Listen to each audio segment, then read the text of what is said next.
I guess because of some of the limits on our time, EAL teachers here tend to prefer to work with staff in planning and in developing strategies for supporting EAL students, as opposed to team teaching or supporting students in class. So what's the current task that you're asking them to do?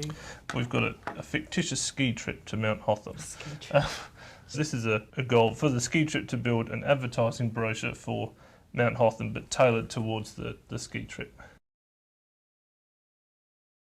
In terms of where we can start to make modifications to the task, you might be looking here with the idea of prior knowledge and say, what do students already know? How can they enter this task using the knowledge that they already have? Well, since these students are in Year 10, they've already gone on school camps and school retreats, so we could easily change the trip requirements list to one about the school retreat or the school camp. So do they have to create the text in this case?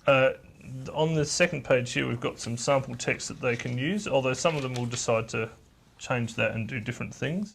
We're going to work together and find ways to try and connect the content of that work to the students' understanding and prior knowledge, and also different ways of supporting the language demands on the students. One of the things that we're often saying to teachers is, you know, at uni and stuff, you don't actually have to go to the library and choose all your own readings. You often get a reading list. So it's perfectly reasonable to provide students with something like a text bank or an image bank. EAL Teaching Learning Cycle is something that's a very useful tool for mainstream teachers, particularly because most tasks require students to produce some kind of text. And so we know that we can support students' learning of content through the building field phase. We know that students learn well when they understand what's being asked. So when they can see a model, they can start to break it down into parts and understand what they have to do.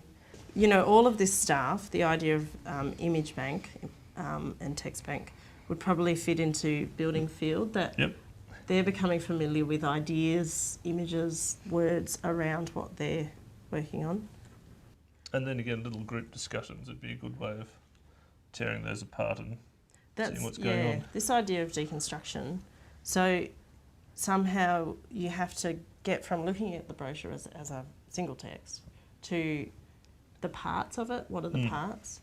I found that session with May really useful to stop and think about what exactly is important in the task and what we are expecting the students to know, and really go through that explicitly, because it's easy to just assume certain things and not really think about what you're asking the students to already bring with them.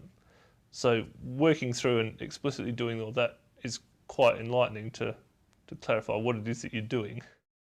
In this session with Alistair, we, I guess, developed a plan to help build the field through image and text banks, to help with the modelling and deconstruction through finding some examples that students can use, and a plan for how students might construct something together and then individually produce their brochures.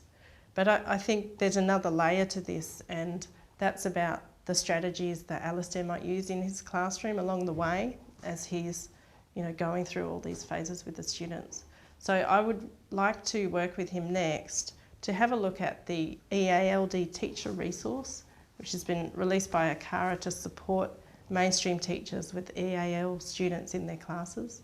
And I think we can use that to find some particular, identify some needs of students and have a look at some of the strategies that he can use in his classroom.